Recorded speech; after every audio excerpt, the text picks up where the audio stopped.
안녕들 하십니까? 서툰 타자를 눌러가며 한자 한자 인사를 드리게 된 70대 할머니입니다. 속이 영 시끄럽고 늙어서 이런 팔자를 살게 된 현실이 화가 나서 사연을 올리게 되었습니다. 세월이 참 빨라도 너무 빠르네요. 저에게도 어린 시절, 아가씨 시절이 있었는데 어디로 나이를 먹게 된 건지 모르겠습니다. 쭈글쭈글해진 얼굴과 손을 보면서 이제 오늘 내일 하는구나 싶습니다. 굴러가는 낙엽만 봐도 웃던 시절이 있었는데 지금은 뭘 봐도 속이 답답하고 웃음이 나질 않습니다. 오늘은 제 두 아들에 대한 이야기를 해보도록 하겠습니다. 한 배에서 태어난 놈들인데 어찌 이리 다른지. 영 속이 아파 밥도 제대로 먹지 못하고 병원 신세만 내리치고 있네요. 제 이야기가 조금 길어질지 모르겠습니다. 그래도 힘을 내어 서툰 글솜씨로 한번 이야기를 풀어나가 보겠습니다. 저는 20살이 되자마자 맥주 공장에 취직해서 일을 하고 있었습니다. 제가 알코올을 잘 먹지 못해서 술을 마시진 않지만 가끔 가다가 맥주 공장 노즐에서 바로 뽑아먹는 맥주가 그렇게 꿀맛이 아닐 수가 없더라고요. 물론 거기서 일하는 사람들은 시도 때도 없이 노즐에서 맥주를 뽑아 마실 수 있었지만 저는 술이 약했던 체질이라 간간히 마셨었어요. 몇십 년이 지난 지금까지도 그 청량하고 고소한 맛이 잊혀지지 않는 걸 보면 진짜 맛있긴 했던 것 같습니다. 하루는 공장에서 회식을 하는 날이었습니다. 제가 이기지도 못할 맥주를 너무 많이 마시는 바람에 완전히 취해서 집에 가게 되었습니다. 그 와중에도 버스를 타고 가겠다고 집으로 가는 버스에 올라탔는데 깜빡 잠이 들고 말았습니다. 한참을 비몽사몽하는 와중에 버스 운전기사가 저를 막 흔들어 깨우더라고요. 제가 눈도 제대로 못 뜨고 하니까 걱정이 되었는지 혹시 집이 어디냐고 물어보았습니다.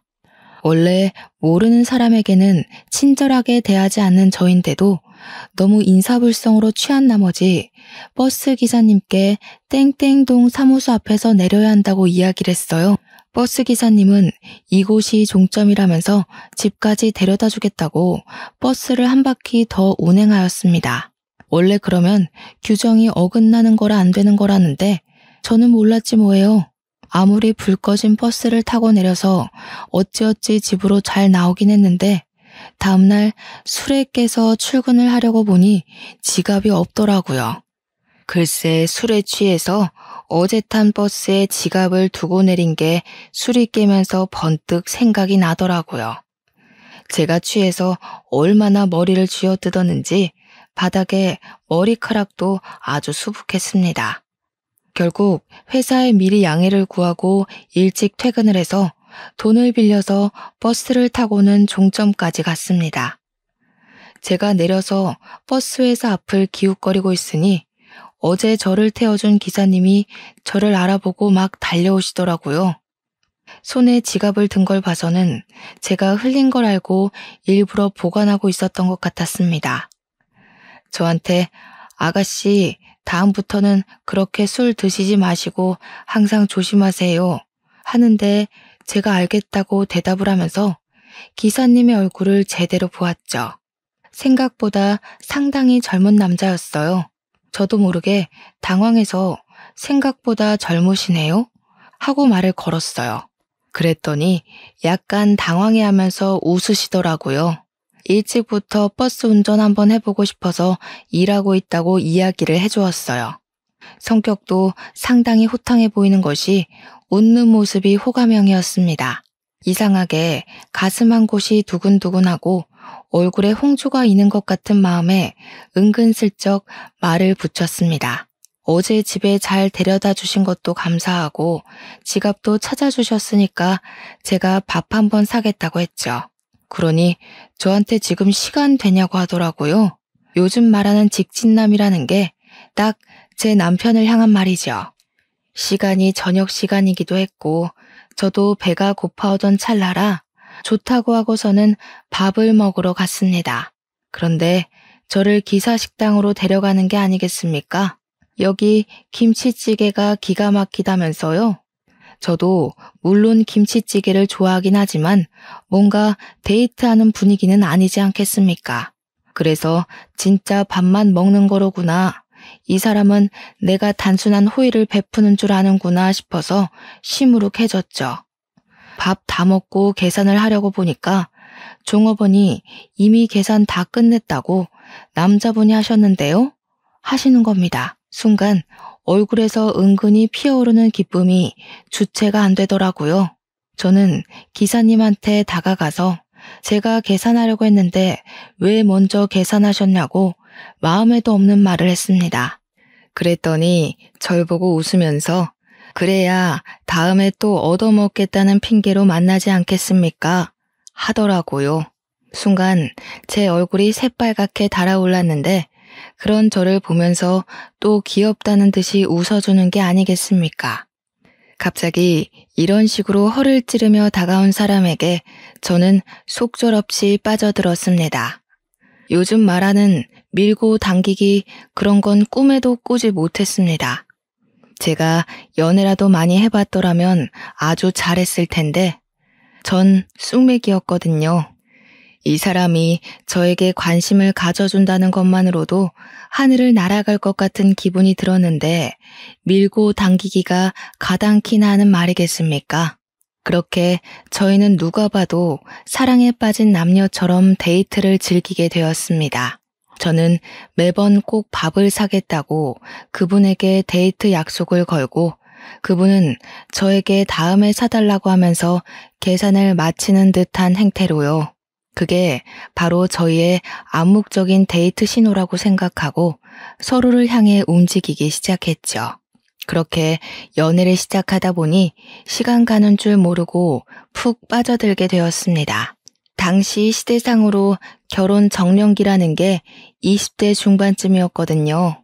저희도 결혼을 할 나이가 다가오고 서로의 이름을 수줍게 혼인신고서에 적어 넣으며 혼인을 하게 되었습니다. 살림이 빠듯한 것도 아니었고 서로를 위해서 쓸 수 있는 돈은 충분했습니다. 그러나 허례허식이 싫어 결혼 사진만 동네 사진관에서 간단하게 찍고 식은 따로 올리지 않았죠. 저는 여전히 맥주 공장에 다니고 있었고 남편은 버스기사 일을 하면서 둘이 행복한 일상을 보내고 있었습니다.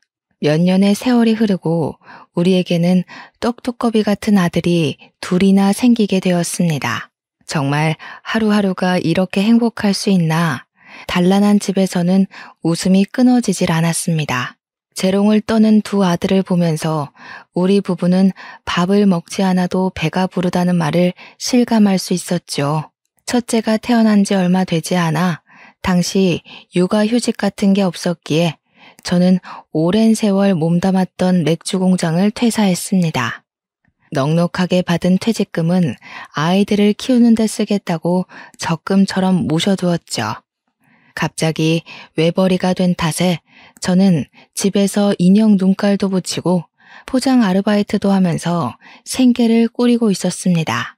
애가 어려서 집 밖으로 나가는 게 좀 힘들었거든요. 그때 뭐 어린이집 같은 게 보편화된 시설도 아니었고요. 남편은 동네 버스 운전을 하다가 좀 더 큰 돈을 벌기 위해 고속버스 회사로 이직을 했습니다. 고속버스 운전이 마을버스보다 더 힘들었고 장거리 운전이었기에 봉급은 훨씬 좋았습니다. 그렇게 평생 행복한 줄만 알았던 우리 가족에게 검은 그림자가 드리우고 있다는 사실은 꿈에도 몰랐습니다. 남편이 버스 사고를 당하게 된 날 아직도 저는 그날이 생생합니다. 허망하게 반대 차선에서 달려오던 트럭과 사고가 나게 되었고 고속도로 특성상 빠르게 달리고 있던 남편의 버스는 크게 사고가 나고 말았죠. 승객들은 다행히도 얼마 다치지 않았지만 정면으로 트럭과 사고가 난 우리 남편은 그렇게 저와 두 아들의 곁을 떠나게 되었습니다. 현장에서 눈도 뜨지 못하고 병원으로 이송 한번 못 해본 채 그렇게 가버렸죠. 당시 남편의 사고가 뉴스에도 나왔는데 우리 남편이 핸들을 틀었다면 살았을 거라고 하더라고요. 대신 그만큼 승객들이 많이 다쳤을 거라고. 남편이 핸들을 틀지 않고 정면으로 트럭을 받아냈기에 남편만 참사를 당한 거라고 하더군요. 우리 남편 정말 직업의식 투철하다고 너무 멋있지 않냐고 흐느껴 울었습니다. 조금만 덜 멋있었어도 우리 아들들과 오래오래 함께 살 수 있었을 텐데 말이죠. 유감을 표하던 버스 회사에서도 보상금이 두둑하게 나왔고 당시 졸음운전을 했던 트럭 운전수에게도 합의금을 받았습니다. 버스 안에 타있던 승객들이 십시일반 모아서 위로금을 전달해 주기도 했습니다. 장례에는 모르는 조문객들이 찾아와 저를 위로하곤 했지만 저의 마음은 한 발자국도 나아지지 않았습니다. 그 돈이 다 무슨 소용이 있겠습니까? 남편이 없는데 말이죠.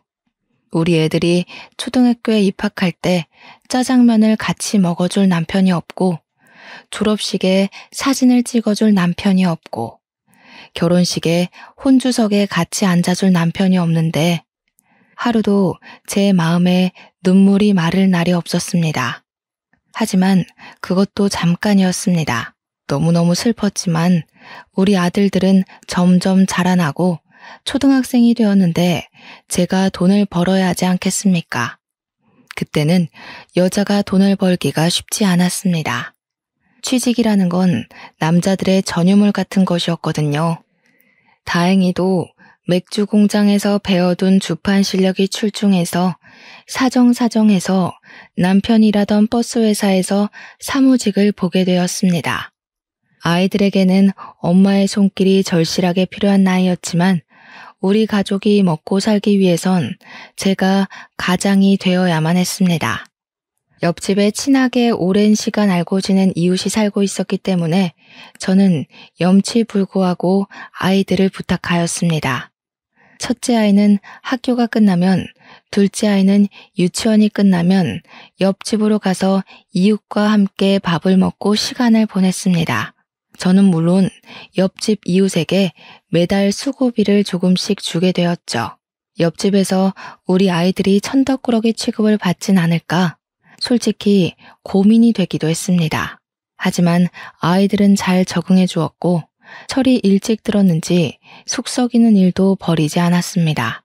우리 첫 번째 아이가 세월이 흘러 초등학교 고학년이 되고 나니 동생을 스스로 챙기기 시작했습니다. 옆집에 더 이상 가지 않고 제가 미리 준비해둔 밥솥에 밥을 꺼내어 식탁에 차려 동생에게 밥을 주기도 하고 간혹 라면을 끓여 먹기도 하더군요. 우리 아이들이 스스로 해내는 걸 볼 때마다 얼마나 가슴이 아팠는지 모릅니다. 그때까지도 저는 혹시 몰라서 보상금을 꽁꽁 싸매고 있었습니다. 그 돈이면 몇 년 동안 일을 안 하고도 살 수 있을 만큼의 돈이었지만 사람 일이라는 게 또 모르지 않겠습니까? 갑자기 큰 병에 걸릴 수도 있고 또 미련하게도 우리 남편의 목숨값이라고 생각을 하니까 막 쓸 수가 없더라고요. 그렇게 아이들이 제 키를 넘어설 때쯤 학교에서 연락이 와서 처음으로 우리 첫째 아들이 공부를 잘한다는 사실을 알게 되었습니다. 중학교에 입학하고 중간고사와 기말고사를 치른다는 것은 알고 있었는데 시험 성적을 말해주지 않아서 그저 망쳤나 보다 하고 말았거든요. 집에서 내리 공부를 할 수 있는 환경을 만들어주지도 못했는데 제가 언감생심 어떻게 우수한 성적을 바라겠습니까? 하지만 제 예상과 달리 우리 첫째 아이가 전교 5등 안에 드는 대단한 똑똑이었습니다. 그러니까 공부를 시키고 싶다는 욕심이 번뜩 나더라고요. 저는 열심히 일을 했지만 그 돈으로 첫째 아이의 학원비까지 내주고 우리 세 식구가 먹고 살기에는 조금 빠듯했습니다. 우리 남편도 원하는 일일 거라 생각을 하고 공부는 남편의 목숨값을 꺼내었으며 충당하게 되었습니다. 제 고민이 여러 차례 있었고 결국 그 돈을 꺼내자 우리 첫째 아들은 책임감을 가지고 더욱 열심히 공부를 하기 시작했습니다. 하지만 두 아들 모두가 다 제 뜻대로 움직여주진 않았습니다. 똑똑한 첫째와 달리 둘째 아들은 중학교에 입학하자마자 엇나가기 시작했거든요. 둘째 교복 주머니에서 어느 날 담배가 떡하니 나오는데 정말 혼낼 수도 없고 벌렁거리는 가슴만 내리 붙잡고 있었습니다. 첫째한테 부담 주고 싶지 않아서 공부만 했으면 좋겠기에 동생에게 잔소리를 해달라고 부탁도 못했네요. 날이 지날수록 엇나가는 둘째 때문에 제가 마음고생을 조금 심하게 했죠. 어느 날 둘째가 술에 취해서 들어와 거실 바닥에서 술 냄새 풀풀 풍기며 잠을 자기도 하고요. 학생 신분인데 참 못하는 게 없는 무법자더라고요. 가정 환경이 어려우니 아이가 마음 붙이고 살기가 어려운가 싶었죠. 하지만 그 와중에 우리 첫째는 정말 든든하고 우직하게 공부에만 집중했습니다. 시간이 물처럼 흐르고 우리 첫째 아이가 대입시험을 치렀습니다. 떡하니 명문대 합격증을 받아오는데 눈물이 왈칵 쏟아지더군요. 우리 첫째도 저를 보면서 키워주셔서 감사하다고 눈물을 글썽였습니다. 진심으로 저는 축하를 해주었죠. 그때 우리 둘째가 고등학교 2학년이었습니다. 첫째 반만이라도 닮았더라면 참 좋았을 텐데 엇나가기를 반복하던 우리 둘째는 저에게 학교를 그만두고 싶다고 이야기를 하더군요. 언제까지 이렇게 거지꼴로 살 수 없다면서 자기도 공부에 취미가 없으니 일이라도 해야겠다는 것이었습니다. 제가 등짝을 때리면서 말려도 보고 울며 애원하면서 말려도 봤지만 둘째의 마음은 뒤집어지지 않았습니다. 다른 건 몰라도 고등학교만큼은 졸업을 해야 하지 않겠냐고 이야기를 하는데 들은 척도 안 하더군요. 고등학교에서 배우는 것들이 무슨 소리인지도 모르겠고 배워봤자 하나도 소용없다면서 그냥 일을 하고 싶대요. 첫째는 그 이야기를 듣고 그냥 둘째 하고 싶은 거 하게 내버려 두라면서 자기 인생 자기가 사는 거 아니겠냐고 하더이다. 본인도 공부가 재밌어서 한 건 아니고 공부라도 해야 나중에 고생하지 않을 것 같아서 억지로 한 거라고 했어요. 결국 저는 두 손 두 발 다 들었고 둘째는 고등학교를 자퇴하고 바로 동네 중국집에서 배달 일을 하기 시작했습니다. 머리도 샛노란색으로 염색해서는 누가 봐도 동네 양아치처럼 보였지만 그대로 배달 일이 재미는 있는지 일은 성실히 하더군요. 중국집 사장님이 우리 아들 일 잘한다면서 가끔 집으로 탕수육도 보내주고 그랬습니다. 첫째 아들이 군대를 만기 전역을 했어요. 그러자 둘째가 바톤 터치를 하듯이 군대를 가게 되었습니다. 우리 첫째 아들은 정말 엄청난 수재였어요. 명문대에서 날고 기는 애들 중에서도 손에 꼽히는 그런 수재요. 결국 대학을 졸업하자마자 보란듯이 대기업에 들어가게 되었습니다. 우리 아들이 정말 얼마나 자랑스러웠는지 몰라요. 그러는 와중에 둘째는 짜장면 배달 일을 쭉 하다가 중국집 사장님 사정이 좋지 않아 식당 문을 닫게 되면서 할 일이 없어지고 말았죠. 배달 일을 해봐야 돈이 안 된다고 하면서 며칠을 내리 고민을 하더니 자신 있는 건 운전밖에 없다고 하더라고요. 그러면서 대형차 면허를 따더라고요. 버스 운전기사를 하겠다는 것이었습니다. 당연히 저는 손에 땀이 나도록 말렸습니다. 그게 얼마나 위험한 일인지 아냐고요. 네 아비가 어떻게 죽었는데 네가 버스 운전기사를 하겠다고 하냐면서 아버지 생각을 하라고 했습니다. 그러니까 둘째가 그러더군요. 우리 아빠 멋있잖아. 나도 버스 운전할래. 이러는데 제가 어찌 말리겠습니까? 그래서 너 하고 싶은 대로 한번 해보라고 했습니다. 그렇게 다들 각자의 자리에서 열심히 생계를 책임지며 일을 했습니다. 저는 여전히 버스회사 사무실에서 일을 했고 둘째는 우리 회사 고속버스 운전기사가 되었습니다. 큰아들은 대기업 연구실에서 성과를 내며 승진도 초고속으로 하고 아주 탄탄대로를 걷고 있었죠. 그렇게 몇 년이 더 지나고 첫째 아이가 결혼을 하겠다고 며느리감을 데리고 오겠다고 했습니다. 집에서 만나는 거냐, 오래간만에 솜씨 자랑 좀 해야겠다, 갈비찜을 해둘까? 우리 아들 갈비찜 좋아하잖아 라고 했더니 아들이 고개를 절레절레 졌더군요. 집이 낡아서 부끄러우니 그냥 밖에서 만났으면 좋겠습니다 하더라고요. 그래서 그냥 알겠다 그러자라고 대답을 했습니다. 큰아들이 부른 식당으로 가니 며느리 될 아이가 떡하니 앉아 있었습니다. 첫인상이 너무 곱고 예쁘더라고요. 하늘색 원피스에 머리에는 진주가 촘촘히 박힌 머리띠를 하고 왔는데 무엇보다 손이 정말 곱고 희고 예뻤습니다. 나처럼 고생한 손이 아니라 올곧게 쑥 자란 손가락이 예뻐서 아가씨는 무슨 일을 하는 사람이요? 하고 물어보니까 피아노 전공을 했다고 하더라고요. 큰아들이 팔불출처럼 예비 신부가 피아노 전공을 했다고 이야기를 하면서 지금은 학원에서 아이들을 가르치고 있다고 설명해 주었습니다. 그래서 그렇구나. 손이 너무 예쁘더라. 이야기를 했더니 저한테 웃으면서 제가 살림이라는 걸 전혀 안 해봐서 그럴 수도 있어요 하더라고요. 제가 속으로 숨을 헛들이킬 정도로 매우 당황하였습니다. 그래도 결혼하고 나면 살림을 해야 할 텐데 미리 배우는 게 좋지 않겠냐고 하니까 저를 힐끔 보더니 그러더군요. 저는 도움이 있을 거라서 살림 안 배워도 될 것 같은데요 라고 해요. 말문이 턱 막혔습니다.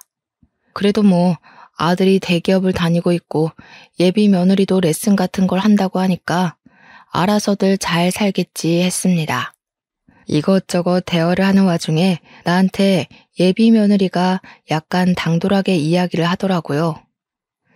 저는 매년 명절마다 해외여행을 다녀왔었거든요. 결혼한다고 해서 그걸 바꾸고 싶지 않아서. 앞으로도 명절에는 그이랑 해외여행을 가려고 해요. 제가 듣기로는 제사가 없다고 들었는데, 죠? 저는 맞는다고 제사 없다고 했어요. 그러니까 싱긋 웃으면서 그럼 명절에 여행 가도 상관없겠네요 하면서 네일 아트를 했는데 벗겨졌다면서 속상해하는 게 아니겠습니까? 우리 첫째 아들은 또 그 손톱 보면서 까져서 속상해서 어떻게 하냐고 아주 둘이 짝짝꿍이 잘 맞더라고요. 우리 둘째만 저를 빤히 보면서 저거 둘 다 이상한 거 아니냐고 조용히 묻더라고요. 아무튼 뭐 밥이 코로 넘어가는지 어디로 넘어가는지도 모른 채로 집으로 돌아왔는데 우리 둘째가 그러더라고요. 형이 똑똑한 줄 알았더니 어디서 이상한 여자를 데리고 왔다고요. 저는 그냥 대꾸 없이 말을 아꼈습니다. 그렇게 첫째도 예비 처가 인사를 드리고 와서는 결혼 준비가 아주 착착 이루어지는 듯했어요. 대망의 상견례 날이 마련되었다고 설레발을 치길래 저와 둘째가 함께 그 자리에 나갔습니다. 서로 인사를 하고 조심스러운 안부를 묻고 밥을 먹고 있는데 내내 사돈 부인의 표정이 별로 좋지 않더라고요. 아무래도 첫 만남이니 낯을 가리는 사람은 불편할 수도 있겠다 싶어서 말을 아끼고 있었습니다. 그런데 그 불편한 표정이 저에게 하고 싶은 말이 있는데 눈치를 보느라 말을 못해서 나온 표정이더라고요. 어느 정도 식사 자리가 진행되고 나니 저에게 대뜸 이야기를 하는 겁니다.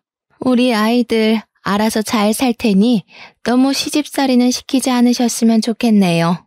아니, 제가 뭐 애들을 시기 질투해서 나쁜 소리를 하고 일부러 시집살이를 시키겠습니까? 원래 시자 붙으면 좋은 소리를 해도 나쁜 소리처럼 들리지 않겠나요? 그렇게 걱정이 되시면 몇 년 더 미뤘다가 결혼시킵시다. 그랬더니 그제야 그건 아니라면서 애들이 좋다고 좋아 죽겠다는데 빨리 시키는 게 좋지 않겠니요? 그저 딸 가진 부모의 마음으로서 걱정이 되어서 한 소리라고 자기 딸 잘 봐달라고 하는데 저는 이미 마음이 푹 상해버렸죠. 자리가 끝나고 첫째가 저한테 오더니 왜 그 자리에서 그런 소리를 했냐고 저를 타박하는 게 아니겠습니까?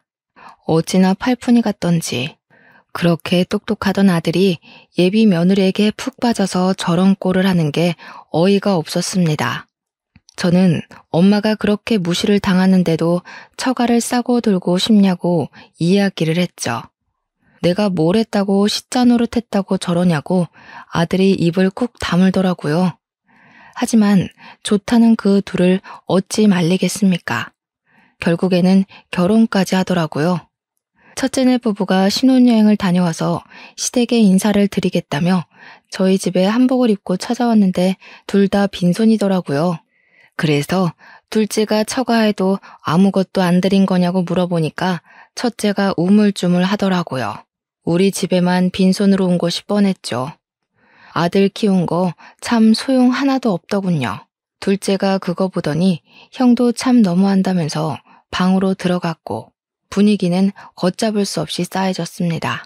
아침부터 저런 것들 먹이겠다고 갈비찜을 했다는 게 참 짜증이 나더군요. 밥 잘 먹고 차 한 잔 마시고 제가 머리가 지끈거려서 이제 가보라고 했더니 며느리가 저한테 은근히 말을 붙여오더군요. 어머님, 갈비찜 남았으면 저 좀 싸주시면 안 돼요? 하면서 그렇게 야들야들한 갈비찜은 처음 먹어봤다고 너무 맛있었대요. 제 손으로 한 음식을 또 맛있다고 먹어주니까 기분은 좋더라고요. 그래서 싸주겠다고 했죠. 제가 또 갈비찜을 하면 큰 솥으로 한 움큼 쪄서 일부러 넉넉하게 만들거든요. 우리 둘째가 제가 만든 갈비찜을 워낙 좋아해서요. 제가 락앤락 통에 첫째내 주려고 갈비찜을 담고 있는데 쓱 보더니 냄비는 내일 돌려드리겠다면서 냄비를 번쩍 드는 게 아니겠어요? 제가 얼마나 당황했는지 이 락앤락 통을 들고 가야지 했어요. 그러니까 에게 겨우 그거요? 하는 눈으로 바라보길래 이거면 너네 한 끼 충분하다고 이야기를 했습니다. 갈비찜은 다음에 또 해줄게. 오래 두면 맛없어 하는데 제 입에 다 들어갈까봐 아쉬우세요? 하고 뾰족하게 말을 하더라고요. 첫째가 다른 반찬도 싸달라고 하길래 작은 락앤락 통에 일일이 담아서 줬어요. 통은 집에 가서 옮겨 담고 씻어서 내일 돌려달라고 했더니 알겠다고 하더라고요. 하지만 다들 예상하셨겠지만 다음날 락앤락 통은 당연하게도 돌아오지 않았습니다. 아주 깜깜무소식이더라고요. 물론 그거 얼마나 한다고 새로 사면 되긴 하지만 알뜰하게 사시는 주부님들은 다들 아실 겁니다. 그거 한두 푼 하는 것도 아니고 자꾸 사봐야 찬장에 차리만 차지하는 거 아시잖아요. 남의 것을 빌려갔으면 당연히 빠르게 가지고 와야 하는 거 아닙니까? 제가 며느리한테 락앤락 통을 돌려달라고 3번을 이야기했더니 그제야 통을 돌려주더라고요. 그런데 반찬 찌꺼기가 그대로 묻어있는 게 아니겠습니까? 그러니까 다른 통에 덜어놓고 빈 통은 씻어서 가져다 달랬는데 옮겨 담지도 않고 내내 그 통에 담아두고 먹다가 다 먹으니까 빈 통만 가져온 것이었습니다.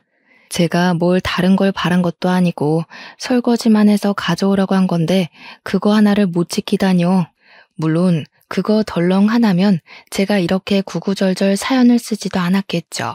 첫째 며느리가 임신을 했는데 저를 너무 부려먹는 게 아니겠습니까? 그때도 저는 일을 하고 있었을 때였어요. 물론 퇴직을 생각하고 있긴 했지만 할 수 있는 데까지는 일을 하려고 했단 말이죠. 첫째는 대기업 다니니까 나올 수가 없다면서 저한테 어머님 저 이거 먹고 싶어요. 저거 먹고 싶어요. 난리가 난 겁니다. 남편한테 해달라고 해야지 하니까 바빠서 안 된다고 하고 나는 일 안 하니? 하고 물어보면 어머님 그이는 대기업이잖아요. 하는 겁니다. 처음 한두 번은 해줬는데 도저히 안 되겠기에 친정에다가 이야기를 하라고 딱 잘라서 말을 했어요. 그랬더니 시모 사랑 며느리 사랑이라던데 어쩜 며느리인 자기를 챙겨주지 않을 수가 있냐고 갈비찜 먹고 싶으니까 당장 해오라고 울고불고 난리를 치는 겁니다. 결국 저도 못 참고 아들한테 이야기를 했더니 임신해서 예민해서 그런 거니까 갈비찜 좀 해주랍디다. 그래서 내 회사 일은 네가 해줄 거냐고 화가 나서 이야기했더니 엄마 이제 일 쉴 때도 됐잖아요 라고 하더군요. 자기가 생활비를 줄 것도 아니면서 저한테 이래라 저래라 하는 게 너무 어이가 없었습니다. 그래서 저는 결국 필사적으로 첫째 며느리를 피하면서 지낼 수밖에 없었습니다. 10달 동안 일이 바빴다고 연락도 제대로 받지 않고 일부러 아침 일찍 비몽사몽일 때 전화 걸어서 할 말만 하고 끊었죠. 그렇게 출산을 하게 된 날 저는 한달음에 며느리를 보러 갔습니다.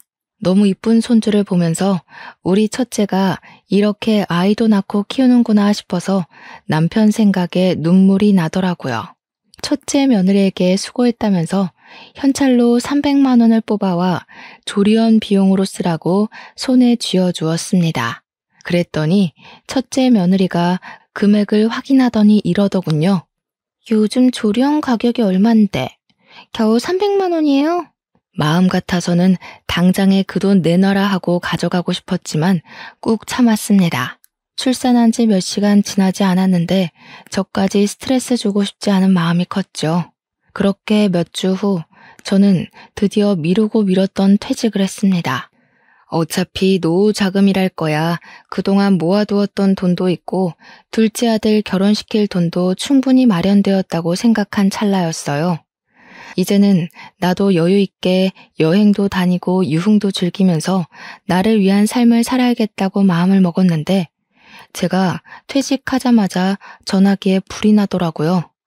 첫째 며느리가 자기가 육아 너무 힘들다면서 저보고 와서 좀 도와달라고 하는 겁니다. 친정은 뒀다 국 끓여 먹나 싶었는데 저도 손주가 보고 싶기도 했고 간혹 가다가 도움을 주는 건 괜찮겠다 싶었습니다. 하루는 정말 죽겠다고 제발 와달라고 빌고 빌어서 큰맘 먹고 큰애네 집에 갔는데 글쎄 저한테 애를 쓱 맡기더니 자기는 친정엄마랑 목욕탕을 가겠다는 겁니다. 사돈 부인이 저를 보고 애를 봐주셔서 감사해요. 3시간만 있다 올게요 하고 나가더라고요. 진짜 그 애미의 그 딸이라고 너무 기가 막혔죠. 그 뒤부터는 진짜 제가 연락을 완전히 피해버렸습니다. 경우가 없어도 너무 없죠. 어떻게 시어머니를 그런 취급을 할 수 있습니까? 골치가 아파서 저는 첫째네 사정은 나 몰라라 하고 제 취미와 여흥을 즐기기 위해 열심히 돌아다녔습니다. 그러던 와중에 둘째가 저에게 결혼을 하고 싶다고 하더군요. 이번엔 또 어떤 어마어마한 며느리가 들어올까 싶어서 긴장을 잔뜩 하고 둘째가 소개해주는 예비 며느리를 만났는데 완전히 예상 밖의 인물이었습니다. 어찌나 복스럽게 생겼던지 통통한 볼살에 동글동글한 인상이 너무 귀엽게 생겼더라고요.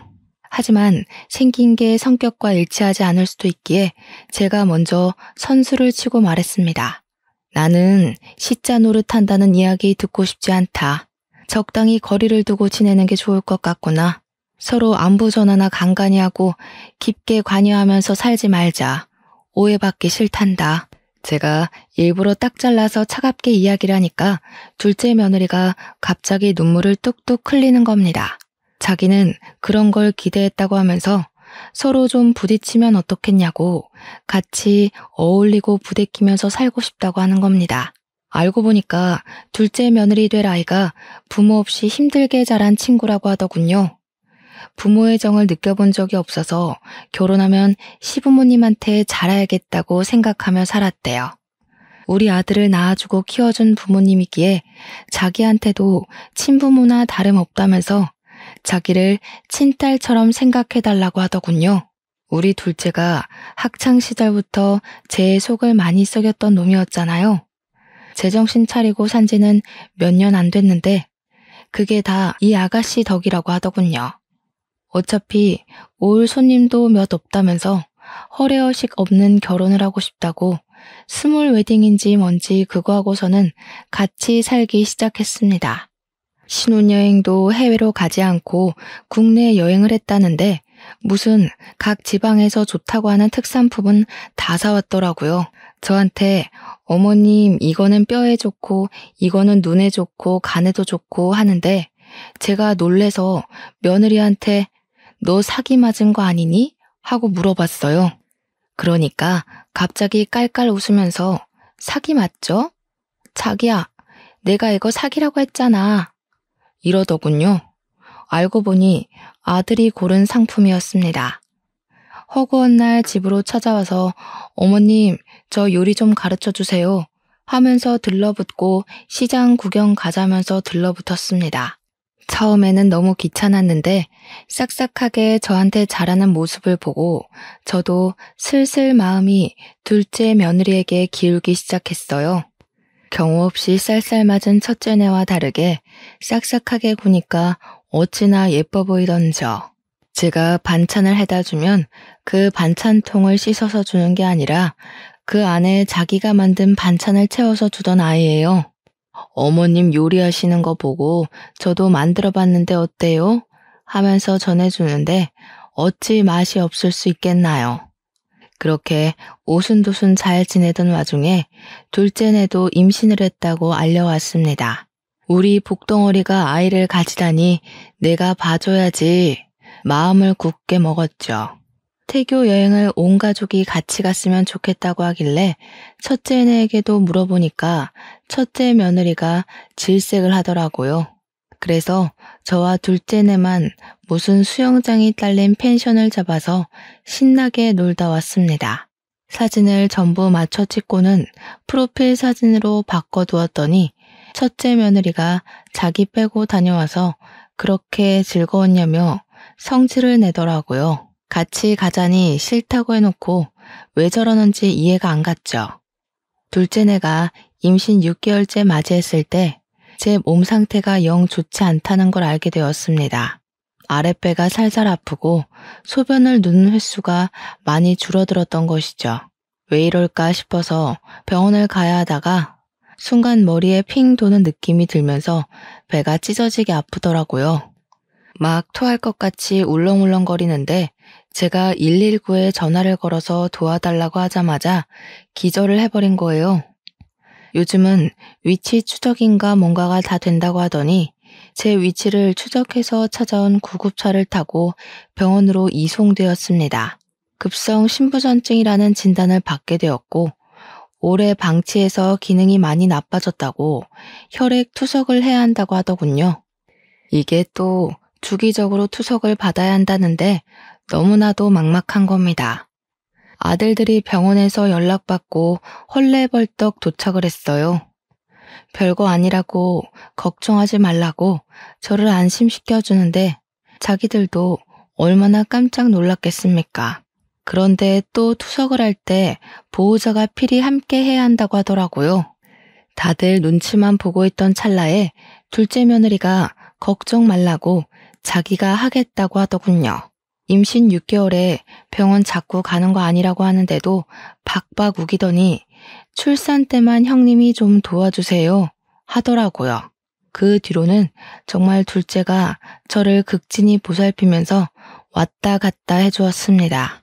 신장 이식이 필요한 건 아니라고 하면서 조심하라고, 물도 많이 먹지 말고 반찬도 전부 저염으로 먹어야 한다고 하면서 손수 반찬까지 다 만들어 주었습니다.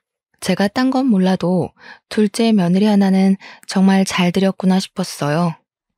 점점 더 기력을 찾고 회복을 해가는 와중에 둘째 며느리가 드디어 손주를 낳게 되었습니다. 얼마나 예쁘겠습니까?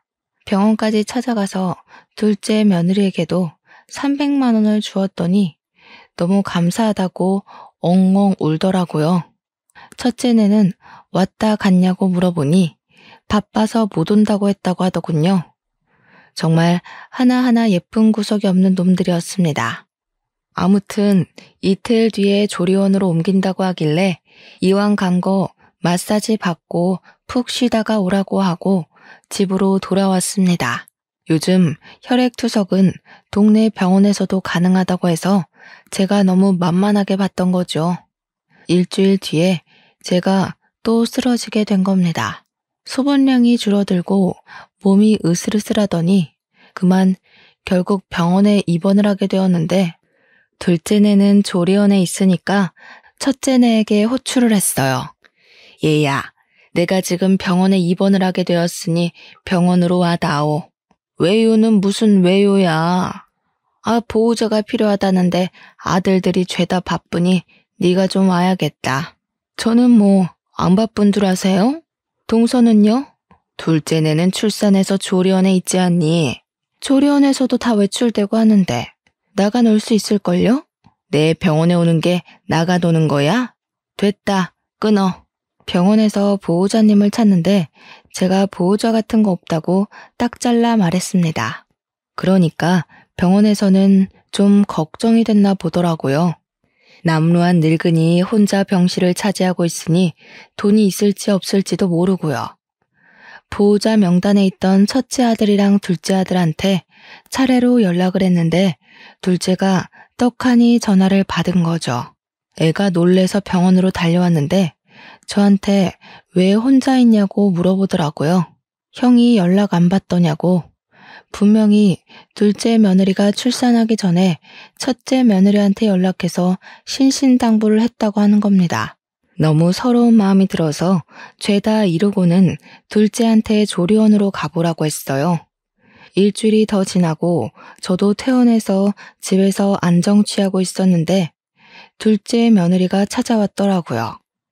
조리원에 있느라 찾아뵙지 못해서 죄송하다고 하는데 우리 며느리가 죄송할 일이 아니지 않겠습니까?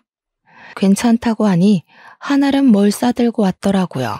보니까 갈비찜용 갈비를 수두룩하게 가져온 거 아니겠습니까?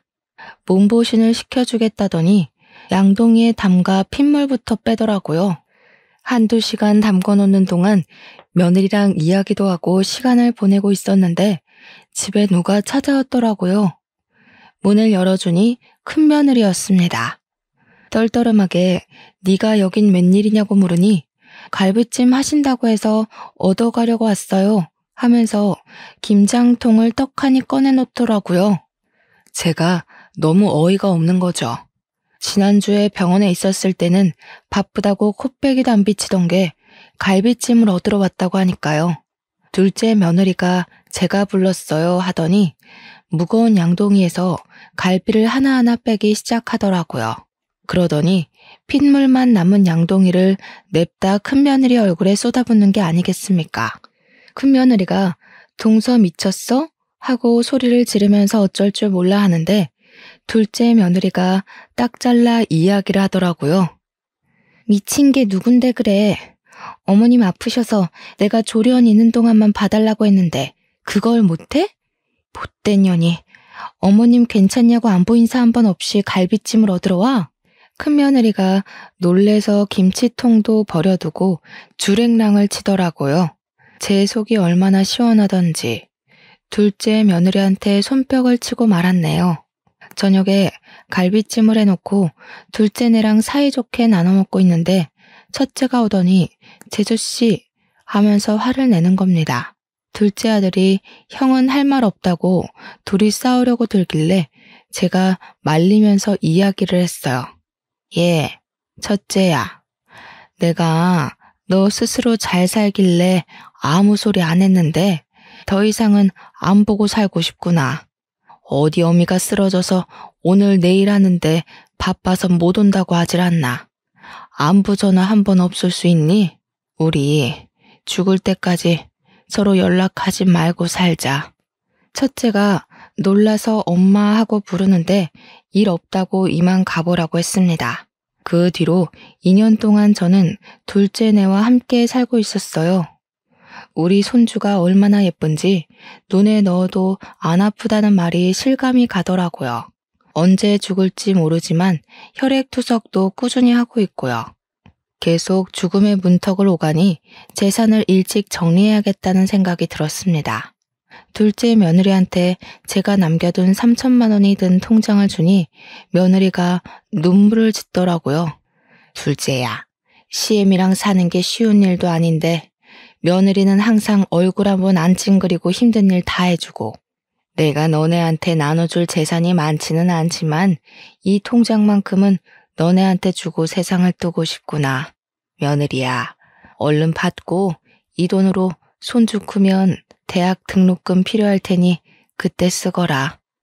어머님, 제가 이 큰 돈을 어떻게 받아요? 저는 정말 제 부모님 같아서 잘 챙겨드린 거예요. 평생 어머님이랑 같이 살고 싶다고요. 그러니까 우리 세준이 다 클 때까지 오래오래 건강하게 사셔야 돼요. 그런데 그걸 또 첫째네가 어찌 알았는지 우리 집에 2년 만에 찾아와서는 한다는 소리가 왜 차별 대우를 하냐는 겁니다. 3천만 원 통장 이야기를 운운하면서 자기도 달라고 따지고 드는데 어이가 없어서 말했습니다. 네가 나한테 돈 이야기 말고 다른 이야기 한 적은 있냐고.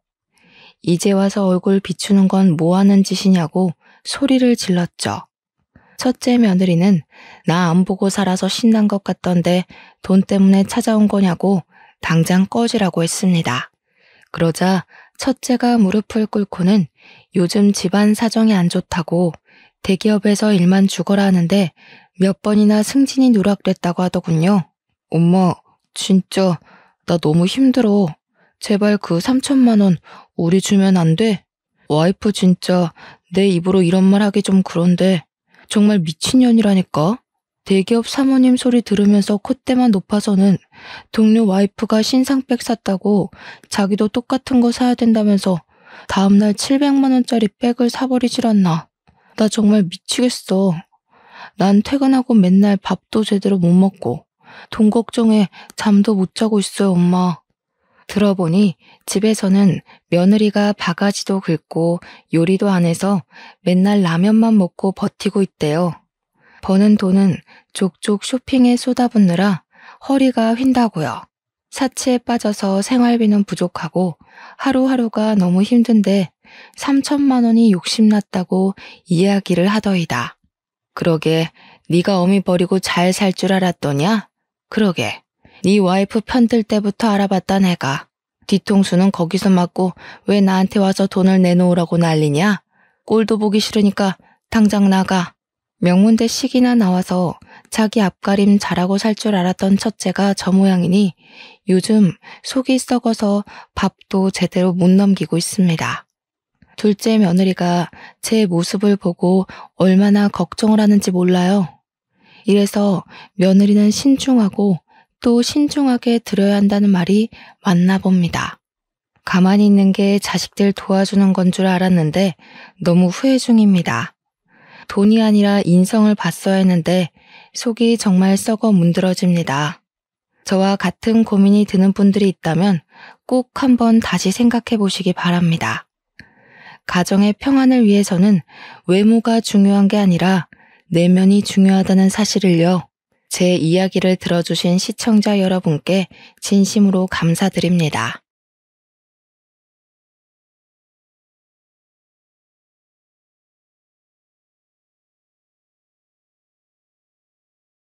안녕하세요. 저는 하나 있는 딸 시집 보내고 혼자 사는 아줌마입니다. 이렇게 사연을 보내게 된 건 평생 남편 때문에 속 썩은 걸로도 모자라 딸 때문에 속이 10번도 더 뒤집혔는데도 또 그 딸 때문에 편안하게 노후를 보내게 된 제 이야기를 들려드리고 싶어서입니다. 아니, 입은 삐뚤어져도 말은 바로 해야죠. 사실은 딸보다는 우리 사위 덕분에 웃음이 끊길 날이 없습니다. 제가 살면서 이런 날도 오나 싶어요. 그래, 우리 사위 자랑이 좀 하고 싶어서 말이죠. 인생 만사 세웅지 말하더니 딱 그 말이 저를 두고 하는 말인 것 같아요. 저도 자랄 때는 귀하게 컸습니다. 그 시절에 손에 물 안 묻히고 공부시킨 부모님 밑에서 자랐으니까요. 그렇게 자라서 세상 물정을 너무 몰랐는지 어린 나이에 집안에서 맺어준 남자에게 시집을 갔습니다. 시댁은 지역 유지로 남편은 부잣집 도련님이었죠. 처음 봤을 때 남자가 얼굴이 희고 고와서 한눈에 좋아했어요. 그런데 이 남자가 술과 노름을 좋아해서 신혼 때부터 노름판에 갔다 하면 집에를 안 들어오더라고요. 주사는 또 얼마나 심한지 술만 먹으면 온 집안을 쑥대밭으로 만들어 놓는 겁니다. 곱상한 남편이 술만 먹으면 돌변하는 모습이 어린 마음에 얼마나 싫고 무서웠는지 몰라요. 그래도 아버님 살아계실 때는 남편도 눈치 봐가며 노름하고 술 마시고 했는데 돌아가신 다음부터는 물 만난 물고기처럼 돈도 펑펑 술도 펑펑 물려받은 논이며 밭이며 다 팔아치우고 가세가 기울어 작은 집으로 더 작은 집으로 이사를 몇 번이나 했는지 친정에 도움받고 틈틈이 몰래 모은 쌈짓돈 보태서 조그만 동네 식당 하나 차렸습니다. 식당 장사하며 겨우겨우 풀칠만 하며 살았죠. 식당까지 찾아와 돈 내놔라 행패 부리는 남편 진절머리 나서 하나뿐인 딸 데리고 도망칠 궁리도 했어요. 그런데 또 술 안 먹고 멀쩡한 정신일 때는 얼마나 손이 발이 되도록 빌고 어찌나 저에게 잘해주던지 사람이 어찌 이렇게 180도 돌변할 수도 있나 놀랍기만 했죠. 그래도 거기 한 번 속아주고 2번 속아주고 3번 속아주고 그게 저 자신을 거듭거듭 속이는 짓인 줄도 모르고 그 남자 때문에 마음고생 몸고생하느라 한 시절이 훌쩍 갔어요.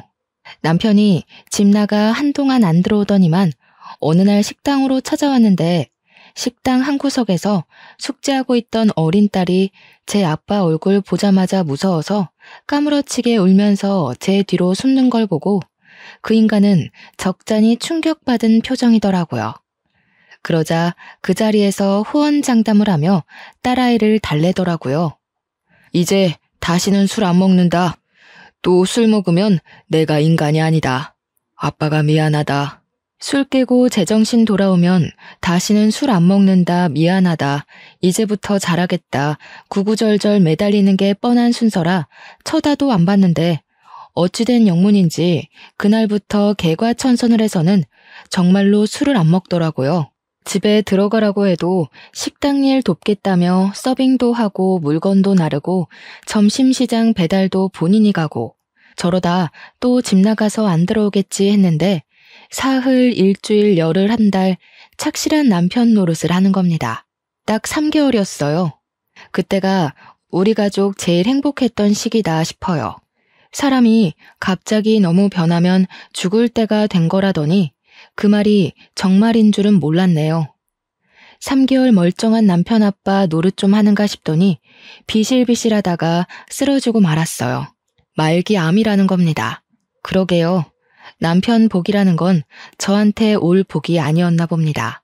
그 3개월 좋았던 기억과 그동안의 미운 정이 뭔지 남편 가는 날까지 정성껏 병수발 들며 한 시절이 또 훌쩍 갔습니다. 그렇게 남편 보내고는 우리 딸 어디 가서 기죽이지 않고 아빠 없다 소리 안 듣게 하려고 참 애지중지하면서도 경우 바르게 키웠습니다. 그렇게 딸 하나 있는 거 잘 키우느라 또 한 시절이 훌쩍 갔죠. 남편 건사하고 딸 키우느라 혼자서 애면 글면하며 좋은 날은 다 보내고 저는 어느새 나이가 먹을 대로 먹어버렸죠. 딸은 어린 시절부터 고생하는 저를 봐서인지 아빠 같은 사람과는 절대 결혼 안 할 거라고 입버릇처럼 말해왔어요. 돈 많은 남자 만날 거라는 말도 자주 했었고요. 딸아이가 키는 좀 작은 편이지만 예쁘장하게 생겨 어릴 때부터 따르는 남자애들이 많았어요. 20대가 되고 연애도 하는가 싶었는데 누구 좀 만나는가 보다 하면 성에 안 찬다고 뻥뻥 차는 것 같대요. 돈 보고 연애하나 싶어서 내심 마음에 걸려 타이르기도 했죠. 미나야, 돈이고 얼굴이고 다 필요 없다. 돈 많아봤자 너한테 안 쓰면 그만이고 얼굴 잘나봤자 그거 뜯어먹고 살 거 아니야. 너만 위해주고 너만 보고 사는 사람 만나야지. 엄마는 뭘 몰라. 나만 위해주고 나만 보는 사람 중에서 돈도 많고 얼굴도 잘난 사람 만날 거니까 걱정을 마셔. 호언장담하며 큰 소리를 치는 딸아이를 보니 물가에 내놓은 어린애 보는 마냥 마음이 안 놓였죠. 20대 후반이 되어 밤늦게까지 오빠 오빠 하며 통화를 오래 하는가 싶더니 어느 날 만나는 사람이 있다고 결혼하고 싶은 사람이라고 상대방에게 프로포즈도 받았다고 털어놓더군요. 그동안 나름 괜찮아 보이던 대학 친구들, 회사 사람들, 오랫동안 저 좋다고 따라다닌 소꿉친구까지 다 마다하고 우리 딸이 고르고 고른 사람이 어떤 사람인지 궁금하기도 하고 기특하기도 했습니다. 이 사람 저 사람 재고 고르느라 연애도 제대로 못하고 홍기도 놓칠까봐 걱정을 했었거든요. 그래서 어떤 사람인지 이것저것 물어보았죠. 사업도 안정적으로 꾸리고 얼굴도 봐줄만하고 건실한 데다 자기만을 사랑해준다고 하네요. 그러면서는 엄마가 마음에 안 들어 할 만한 점이 하나 있긴 한데 하는 겁니다. 뭔데? 네가 좋으면 엄마도 좋지. 뭐 마음에 안 들겠어? 그치? 엄마는 그럴 줄 알았어. 있잖아. 엄마, 오빠가 나이가 좀 있어. 나보다 15살 많아. 어마어마 징그러. 너보다 15살 많으면 엄마보다 5살 어린 건데 오빠는 무슨 오빠. 오늘 만우절이니? 웃기지도 않다 얘. 그때만 해도 저는 딸이 장난치는 줄 알았어요. 그런데 딸 얼굴에 웃음기가 하나도 없는 겁니다. 저는 콧방귀를 끼며 웃다가 딸 얼굴을 보니 이게 장난이 아닌 거예요. 저도 정색하며 정말이냐고 물었죠. 딸애가 고개를 끄덕이더니만 또 하는 말이 가관이었습니다. 그리고 오빠가 한 번 갔다 왔대. 어디를 갔다 왔는데? 아니 그게 오빠가 돌싱이라고. 뭐? 그 남자는 제정신이라니? 어린애 데리고 장난하는 것도 아니고 염치도 없나. 아이고 미나야. 너야말로 정신 차려라 정신 차려. 그렇게 고르고 골라서 결혼하겠다는 남자가 애비뻘의 이혼남이야? 엄마, 15살 차인데 아빠 뻘은 아니지. 그래도 다행인 건 애는 없대. 이게 진짜 터진 입이라고. 뭐?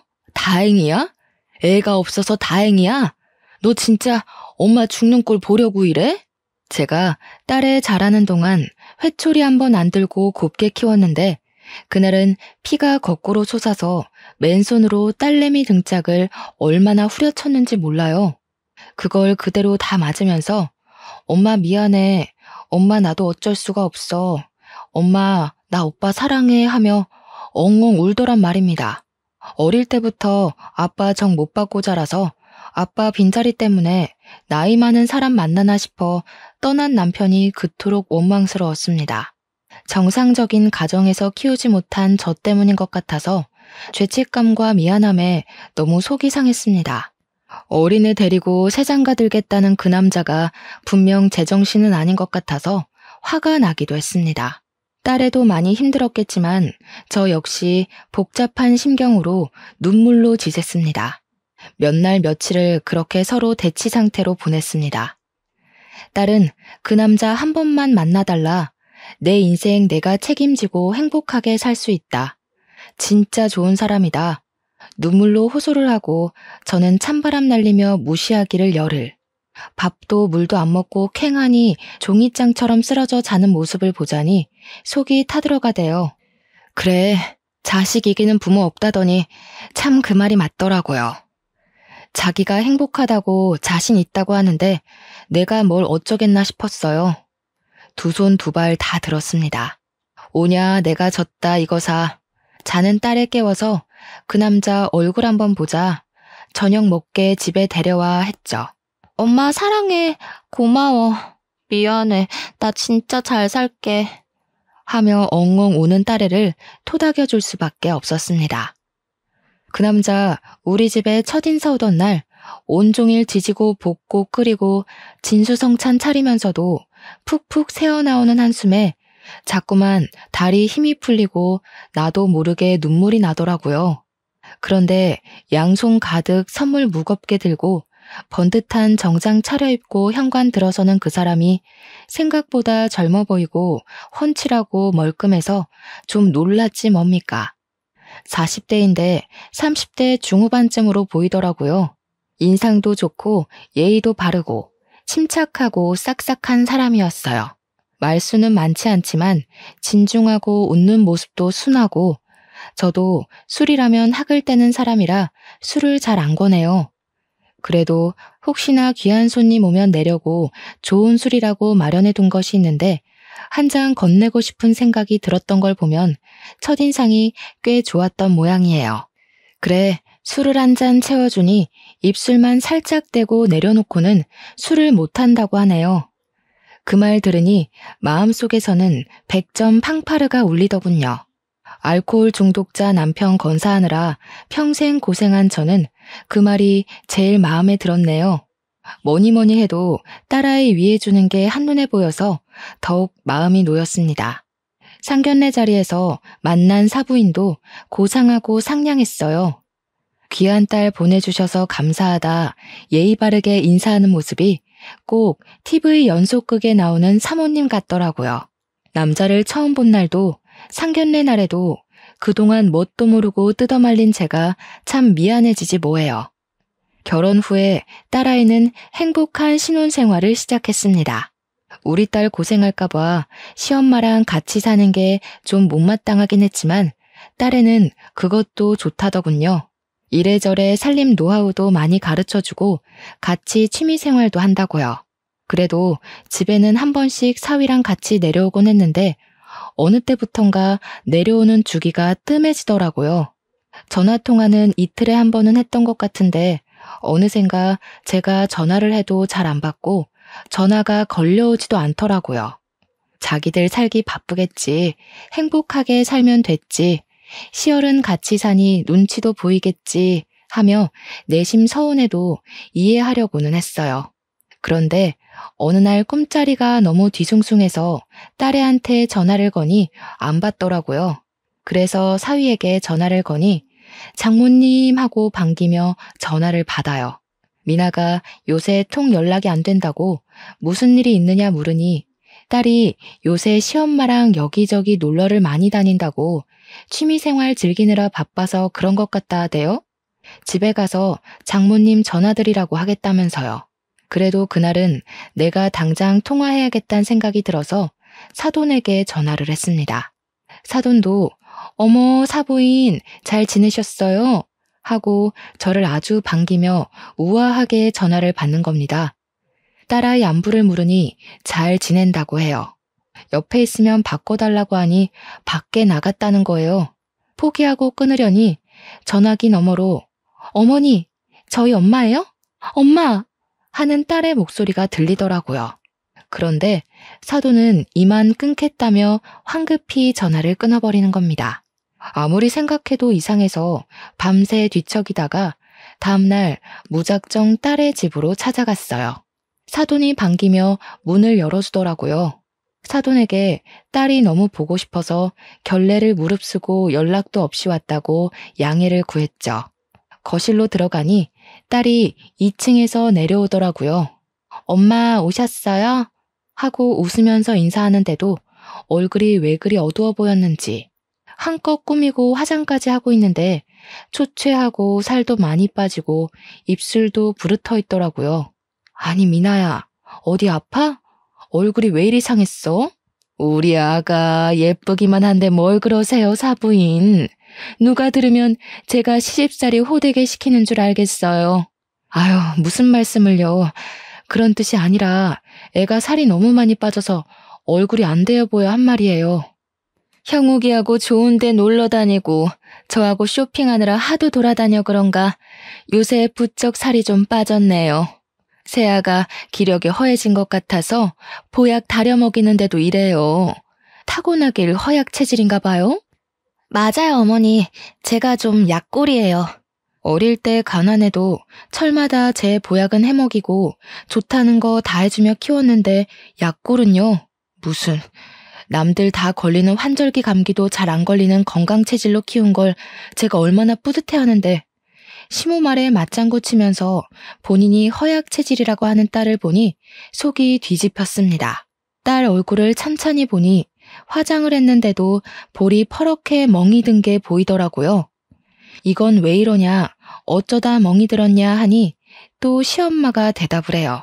사부인, 새아가가 조심성이 좀 없더라고요. 요즘 애들 다 그렇게 하겠지만 유난히 덤벙덤벅 왈가닥이에요 며느라기가. 미끄럽지도 않은 곳에서 미끄러져 넘어지며 테이블 모서리에 얼굴을 찧었지 뭐예요. 그러게요. 제가 미끄러지는 바람에. 원목에 모서리 마감이 둥근 테이블이라 망정이지. 대리석이나 유리였으면 어쩔 뻔했어요. 형욱이가 퇴근해 와서 새아기 얼굴 이런 거 보고 어쩔 줄을 몰라서 호호호 불어가며 약 발라주는데 아유 팔불출. 그런 팔불출이 없더라니까요. 제가 딸에게 말 한마디 걸라치면 사돈이 끼어들어서 제깍제깍 먼저 대답을 하는 것이 영 불편했습니다. 딸애는 그림처럼 앉아서 따라 웃고만 있는 게 꼭 제 딸이 아닌 것만 같더라고요. 거실에 앉아 차 한잔하며 이런저런 얘기를 나누는데 옆에서 딸아이가 사과를 깎더군요. 집에서는 제가 깎아주는 과일만 납죽납죽 받아먹던 것이 껍질을 너무 얇게 잘 깎는 게 신기하고 놀라워서 이걸 이렇게 잘했냐, 언제 배웠냐 물으니 또 시엄마가 대답을 하더라고요. 아유, 말도 마세요. 제가요 사부인 처음에 새아가 과일 깎는 거 보고 기함을 했다니까요. 껍질을 뭉텅뭉텅 쳐내면서 깎는데 버리는 게 절반이라 얼마나 놀랐는지. 아니, 예쁘게 깎기라도 하면 모양 낸다고 생각했을 텐데 그것도 아니더라고요. 아, 네. 우리 미나한테 집안일은 따로 안 시키고 키웠어요. 그래도 어깨 너머로 보고 배워서 요리도 곧잘하고 저 대신 살림도 꼼꼼히 잘했는데. 그러니까요. 사부인 식당 하시느라 바쁘셨다죠? 우리 새아가 제대로 못 배운 게 많더라고요. 어깨 너머로 대충 보고 배운 거랑 정식으로 차근차근 배우는 거는 다르니까요. 그래도 제가 과일 잘 깎는 방법을 하나하나 가르쳐주니 이제 이렇게 예쁘게 잘하잖아요. 네, 그러네요. 요리도 제대로 할 줄 아는 게 아무것도 없더라고요. 덕분에 요즘은 새아가 살림 가르치는 재미로 살아요. 대화 내내 딸아이 흠을 들춰내면서 본인이 새로 다 처음부터 가르치고 있다고 자랑을 하더라고요. 뭐 하나 제대로 잘 가르쳐 보내지 못한 제 흉인 것 같아서 마음이 편치 않았습니다. 그런 제 속도 모르고 딸이라는 게 지 시 편을 들면서 어머니가 잘 가르쳐 주셔서 요리도 많이 배우고 너무 재밌어요. 하는 거예요. 그 꼴을 보니 한 대 쥐어받고 싶은 겁니다. 시집 가면 남의 집 사람 된다더니 저걸 내가 배 아파 낳았네. 속으로 꿍얼거리면서도 딸의 얼굴이 너무 초췌해서 석연찮더라고요. 그래도 본인이 저리 잘 살고 있다고 하니 괜찮은 거지 싶어서 억지로 마음을 달래면서 집에 돌아왔어요. 그런데 며칠 뒤 주말 밤에 누가 올 시간이 아닌데 초인종이 울리더라고요.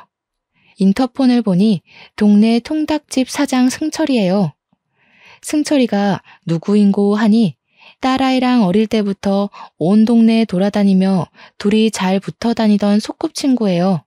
제가 젖먹이 딸 안고 조그만 식당 차린다고 이사 왔을 때부터 승철이네는 이 동네 터줏대감이었죠. 우리 남편이 집 살림살이 다 때려 부술 때마다 딸애 안고 도망갔던 곳이 승철이 집이에요. 승철이 엄마가 우리 미나도 많이 이뻐해주고 저를 아웃님 부르면서 많이 위해주셔서 저도 형님 하며 잘 따랐어요. 남편 보낼 때도 옆에서 많이 위로해주시고 챙겨주셨더랬죠. 승철이가 고등학생 때 우리 딸한테 좋다고 고백했다가 차인 걸로도 동네에서 유명했어요.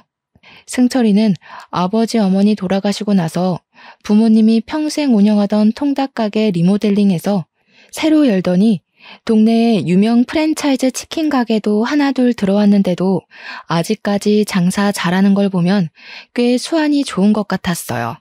그런 승철이 녀석 얼굴이 인터폰에 비치고 있는 거예요. 승철아, 어쩐 일이니? 아줌마 치킨 안 시켰다. 어머니, 그게 아니고요. 잠깐 문 좀 열어주세요. 다짜고짜 문을 열어달라니 무슨 일인가 싶어 어리둥절해 대문을 열어주었습니다. 그러고는 현관문을 열고 마당으로 나가보니 승철이가 우리 딸 미나를 업고 들어오고 있는 겁니다. 미나는 맨발로 승철이 등에 엎인 채로 울고 있었습니다. 눈앞이 하얘지더라고요. 이게 무슨 일이야? 미나야, 이게 무슨 일이야? 승철아, 어서 들어오거라. 하며 집 안으로 들이니 승철이가 딸아이를 소파에 내려놓았죠. 엄마, 내가 승철이한테 치킨 배달해달라 했어. 엄마한테 오려고. 승철이한테 내가 엄마 보고 싶다고. 내가 엄마한테 데려달라 했어. 딸애는 대성통곡을 하며 서럽게 울기 시작했습니다. 이게 대체 무슨 일인지 며칠 전만 해도 행복한 결혼 생활이라고 좋아하던 우리 딸애기가 왜 이런 몰골로 동네 소꿉친구한테 엎혀와서 제 앞에서 이렇게 울고 있는지 아득해지는 정신을 부여잡고 딸애를 토닥였습니다. 1시간 가까이를 울음을 쏟아내다가 제풀에 지쳤는지 흐느끼며 넋을 놓고 앉은 딸애를 보니 무슨 일이 있어도 단단히 있구나. 나도 마음을 단단히 먹어야겠구나 싶어지는 겁니다. 따뜻한 보리차를 내려 딸아이가 한 잔 다 마실 때까지 기다렸습니다. 미나야, 방에 보일러 틀어놨다. 오늘은 일단 따뜻하게 자고 내일 엄마랑 얘기하자. 승철아, 아줌마가 정신이 없어 너를 그리 세워뒀다. 고맙다. 조심히 들어가라. 아니에요, 어머니. 저 가볼게요. 무슨 일 있으면 꼭 연락 주세요. 미나야, 나 갈게. 안녕. 아까부터 이러지도 저러지도 못하고 영문도 모르고 거실 한쪽에 망부석처럼 서 있던 승철이도 머리를 긁적이며 무슨 일 있으면 연락 달라고 인사를 하고 떠났습니다. 다음날 아침 딸아이에게 그간의 모든 이야기를 듣게 되었습니다. 그동안 시엄마는 미저리 수준으로 딸의 일거수일투족을 다 감시했다고 합니다. 자기 아들 1살이라도 젊을 때 아이 낳아야 된다고 임신 잘 된다는 온갖 약부터 혐오식품까지 먹기 싫은 것을 다 먹였다고 하네요. 그거 먹는 시간은 고문이 따로 없었다고 합니다. 그런데다가 밖에서 힘들게 일하는 남편을 위해서 항상 집에서 화장하고 예쁜 옷을 입고 있으라고 했다는군요. 게다가 결벽증 때문에 온 집안에 먼지 한 톨이 있으면 용납을 못하고 정리수납 전문가 수업까지 들으라 했다네요. 그날 시엄마가 골라주는 예쁜 홈드레스 입고 창틀을 면봉으로 닦는 미친 짓을 하루에 8시간씩 했다는 겁니다.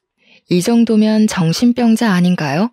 점입가경으로 남편은 술 먹으면 주먹부터 나오는 인간이었고 전에 얼굴의 멍도 남편한테 맞아서 생긴 거였습니다. 그래서 연애 때도 우리 집에 인사 왔을 때도 술을 한 모금도 마시지 않았던 거였어요. 술만 마시면 때리는데 딸애가 맞고 있어도 시엄마는 모른 척 했다고 합니다. 그리고 술에서 깨면 손이 발이 되도록 빌면서 온갖 선물과 꽃을 사다 바치고 멍든 얼굴이며 온몸이며 약을 발라주며 우리 자기 너무 아팠겠다. 내가 죽일 놈이다. 다시는 술 안 먹겠다 하더랍니다. 그럼 또 마음이 약해져서 술이 죄지 사람이 죄냐 싶어 어물쩍 넘어가 줬다는군요. 그 술버릇 손버릇과 시엄마의 미저리짓 때문에 전처에게 이혼당했다는군요. 전화기는 낮 동안 시엄마가 하루 종일 옆에 붙어 있으면서 감시하고 남편이 집에 오면 전화기를 꺼두게 했는데 알고 보니 전처가 전화기 녹음 기능으로 시엄마의 언어폭력과 남편이 술 먹고 손찌검하는 걸 다 증거로 제출해서 위자료를 엄청나게 물어야 했기 때문이었답니다.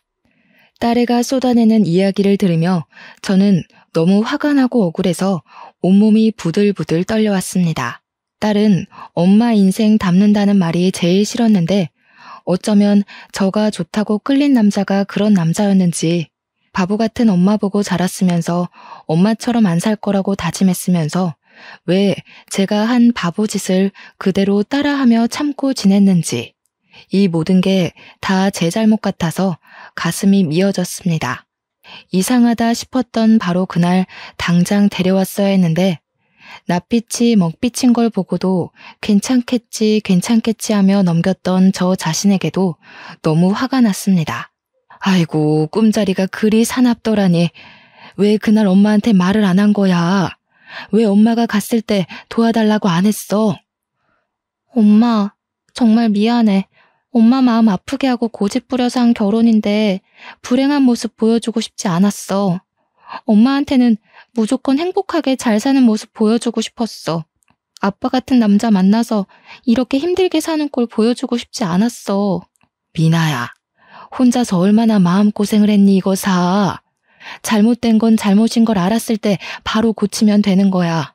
더 나빠지기 전에 바로 잡아야 되는 거야. 엄마는 못했지만 너는 해야지. 엄마.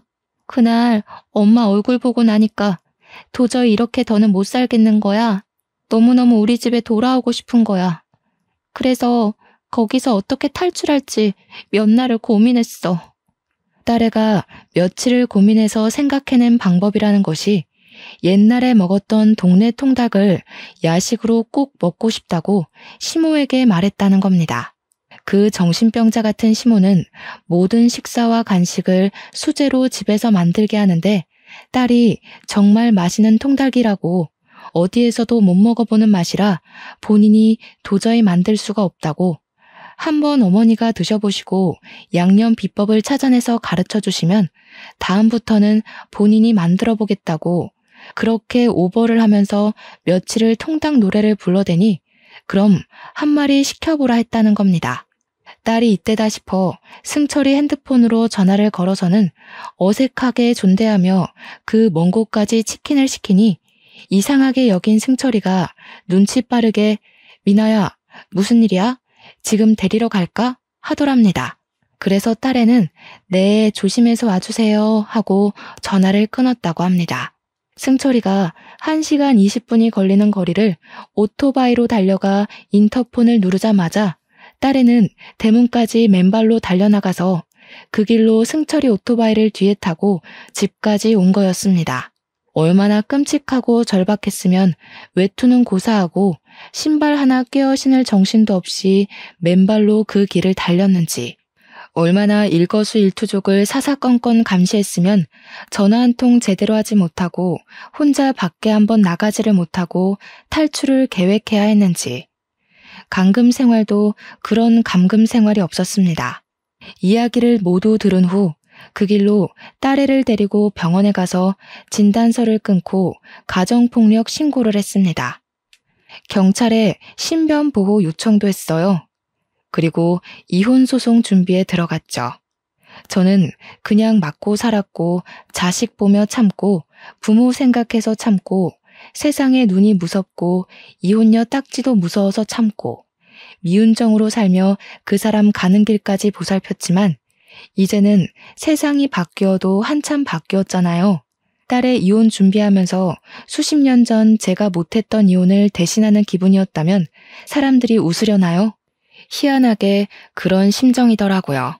제 이혼 준비하는 기분이요. 이혼 소송은 생각보다 쉽지가 않았습니다. 아시다시피 가정폭력으로 이혼하려면 배우자의 유책 사유를 입증해야 하잖아요. 그런데 상대방이 전처와 이혼할 때 증거를 너무 많이 남긴 탓에 재산 분할이며 위자료며 엄청나게 보상해준 경험 때문에 두 번째 결혼 생활에서는 철두철미하게 증거를 안 남긴 겁니다. 딸애는 그동안 핸드폰을 거의 사용할 수 없었으니 폭력이 발생해도 신고할 수도 녹음할 수도 없었고 상처 사진을 찍을 수도 없었고 병원에 가서 진단서 한 장 끊을 수도 없었으니까요. 가정폭력으로 신고를 한 탓에 경찰 조사에 응해야 했던 상대 쪽은 열이 받을 대로 받았는지 엄마와 아들이 둘이서 돌아가며 제 핸드폰으로 전화를 해댔습니다. 그냥 무시하며 받지 않다가 욕이라도 한바탕 퍼부어 주려고 전화를 받았습니다. 그 미저리 같은 엄마더라고요. 사부인, 왜 이리 전화를 안 받으셔요? 그간 건강히 잘 지내셨고요? 그나저나 우리 며느라기 친정에 있는 거 맞죠? 그 짓거리를 하고도 고상한 척하는 꼴이 아주 역겨워 죽겠네. 어머나, 깜짝 놀랐네. 어쩜 사부인 말씀이 과하시네요. 당신들 내 딸한테 몹쓸 짓을 하고 무슨 좋은 소리라도 들을 줄 알았어요? 몹쓸 짓이라뇨. 사부인, 오해가 깊으신 것 같아요. 우리 딸 온몸에 멍투성이가 돼서 왔는데 이건 뭘로 설명할 건데? 당신 아들이 우리 딸 폭행해서 성한 구석이 없는데 당신 아들 김영욱이 술만 먹으면 우리 딸을 때렸다는데 엄마라는 사람이 그걸 그냥 보고만 있었어? 아유, 애들이 사랑 싸움 좀 한 걸 가지고 유난이시다. 사부인, 애들이 한번 다투고 나면 금슬이 또 더 좋아지고 그렇습니다. 평생 과부로 사셔서 잘 모르시나 봐요. 그 말에 꼭지가 돌아버려서 저는 앞뒤 안 가리고 욕을 퍼부어줬는데 상대가 마지막에 하는 말이 가관이었습니다. 아유, 천박해. 전화 통화하는데도 썩은 냄새가 나는 것 같네. 나도 당신 딸 별로였어. 얼굴 좀 반반해서 이세 잘 나오겠다 싶어 오냐오냐 받아줬더니 애 낳을 젊은 여자애는 또 돈으로 사면 그만이야. 별꼴이야 정말. 상종할 가치도 없는 인간이었던 겁니다. 그걸 그제야 알게 된 거죠. 그 후로 완전히 그 집 전화는 차단을 해버렸어요. 그랬더니 그 집 아들이 술을 먹고 찾아와서 초인종을 터져라 눌러대는 겁니다. 처음에 그놈 얼굴이 화면 가득 들어찬 인터폰을 보고 저와 딸은 놀라서 까무러칠 뻔했습니다. 신변보호 요청을 했는데 어찌 집 앞까지 왔는지 모를 일이었습니다. 그만 돌아가게. 자네랑 할 말 없네. 염치가 없어도 유분수지. 여기가 어디라고 와? 장모님, 제발 문 좀 열어주세요. 저 미나 보고 싶어 죽겠어요. 이놈 목소리 듣기도 싫으니 썩 꺼져. 인터폰을 끄면 또 벨을 누르고 끄면 또 누르고를 수차례 하다가 끝까지 문을 안 열어주니 한동안 조용하더라고요.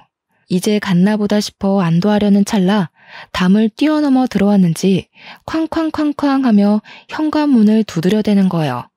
저는 수십 년이 지났어도 가정폭력 피해자로 오래 살았던 세월 때문에 작은 소리에도 크게 놀랍니다. 트라우마가 돼버렸는지 아무리 마음을 담대하게 먹으려 해도 이건 고쳐지질 않더라고요. 근데 이놈이 미친 듯이 현관문을 두드려대니 제 심장도 터질 것만 같았습니다. 벽돌이라도 들고 와서 깨부수는지 문 손잡이를 내리치는 소리가 들리는데 문이 덜컥덜컥 곧 열릴 것처럼 그러더라고요. 신고한 지 한참이 지난 것 같은데 경찰은 왜 안 오는지, 무슨 일이 나도 나겠다 싶어 커튼 봉 빼놓은 걸 찾아 양손에 꼭 쥐고서는 딸아이에게 방에 들어가 있으라 했는데 말을 안 듣는 겁니다. 그놈이 딸의 이름을 부르며 당장 나오라고 집에 가자고 고래고래 악을 쓰는데 난리도 그런 난리가 없었죠. 그러다가 현관 위쪽이 불투명 유리로 돼 있는데 그걸 와장창 깨버리더니 깨진 유리 너머로 손을 불쑥 집어넣어서 문 손잡이를 돌려 여는데 어찌나 공포스럽던지 현관문을 열어젖힌 그놈이 술 냄새를 풀풀 풍기면서 휘청거리며 소리치더군요. 장모님, 사위가 문 좀 열어달라는데 왜 문을 안 열어주냐고요. 저 미친놈이 오지 마라 이놈아. 이놈아, 썩 꺼져라. 장모님, 아니 왜 몽둥이를 들고 계세요? 그걸로 저 치시려고요? 당신 왜 여기까지 와서 행패야. 제발 돌아가. 그러니까 여보, 집에 가자고. 당신만 집에 오면 다 해결되는 거 아니냐고. 어딜 감히 들어와? 그놈이 제 딸에게로 달려드는 걸 제가 앞을 막고 서는 바람에 그놈 손에 맞을 뻔했습니다. 반사적으로 얼굴을 돌리며 웅크렸는데 아무 일이 없어서 눈을 떠보니 승철이가 언제 왔는지 그놈 목을 팔로 두르고 있더라고요. 그 외에 레슬링에서 하는 것처럼요. 그놈이 몸을 돌려 목에서 팔을 풀더니 승철이 얼굴에 주먹을 날렸고요. 그제야 비로소 경찰이 도착했죠. 그날 생각만 하면 지금도 심장이 내려앉습니다. 승철이가 아니었으면 정말 큰일 날 뻔했죠. 뉴스에서만 보던 무서운 일이 우리 집에서 일어날 뻔했던 거 아니겠어요? 하지만 이 사건으로 인해 그 파렴치한 인간은 재물 손괴, 주거 침입, 폭행 신고까지 더하게 됐습니다. 그날 시모와 통화할 때 시모가 자기 아들이 폭행한 것을 두둔하는 내용이 제 핸드폰에 자동 녹음이 되었고 그 인간이 집까지 찾아와 행패를 부린 것, 딸아이가 받은 진단서와 온몸의 멍사진으로 가정폭력까지 유죄 입증되었죠. 이혼 소송은 원활하게 진행되었고 그놈에겐 접근 금지 명령도 내려졌습니다. 저희 모녀는 한동안 그 충격 때문에 신경정신과 상담도 같이 받았고 트라우마 치료도 받았습니다. 꽤 오랜 시간 동안 그놈이 또 찾아오지는 않을까 불안감에 떨기도 했습니다. 저는 너무 오랫동안 폭력에 노출된 삶을 살아서 만성적인 우울 증상과 무기력함이 있다고 하대요. 저 때는 그냥 살기 바빠 그런 것도 모르고 살았죠. 이번 일을 기회로 오래 묵은 병도 치료를 받았다고 생각하니 마음이 한결 가벼워졌습니다. 그렇지만 우리 미나가 너무 큰 상처를 받아서 마음이 많이 아팠습니다. 잘못된 선택 한 번으로 인생에 지울 수 없는 상처를 받은 것 같았어요. 인생은 선택의 연속이고 그 무수한 선택 안에서 아무리 당시로서는 최선이고 최상인 것만 같은 선택도 잘못될 수가 있다는 걸 우리 딸에는 너무 큰 값을 치르고 배워야 했어요. 물론 저도 마찬가지이긴 하지만 그 힘든 시간을 승철이가 옆에서 잘 돌봐줬어요. 승철이가 그러대요. 그냥 운이 없었던 거라고. 걷다가 그냥 저 길이 마음에 들어서 선택했는데 그 길에서 운 나쁘게 퍽치기를 당하면 그 길을 선택한 내가 잘못한 거냐, 퍽치기를 한 그놈이 잘못한 거냐 하면서요. 여성 말을 들어보면 또 그 말이 맞는 것 같더라고요. 승철이 그 녀석이 우리 딸한테 괜한 죄책감에 어둡게 지내지 말고 괜한 자책하며 시간 아깝게 보내지 말고 어머니랑 같이 맛있는 거 먹고 꽃구경 다니며 남은 인생 재밌게 놀자고 했다네요. 그게 프로포즈였다나 봐요. 승철이와 미나 어릴 때 소꿉놀이 하면서 둘이서 여보 하는 거 보면서 어찌나 귀여운지 승철이 엄마랑 한참을 웃었는데 장난으로 승철이 엄마랑 서로 사돈하며 농담도 하고 했었는데 그때 기억이 나면서 찡하더라고요. 승철이는 코흘리게의 소꿉친구 시절부터 지금까지 한결같이 우리 딸을 좋아했다네요. 고등학생 때 고백하고 차인 뒤로 마음 접은 줄 알았는데 우리 미나 시집갈 때 혼자서 많이 울었다 하대요. 제 딸은 그렇게 오랫동안 자신을 짝사랑해준 승철이와 재혼을 했습니다.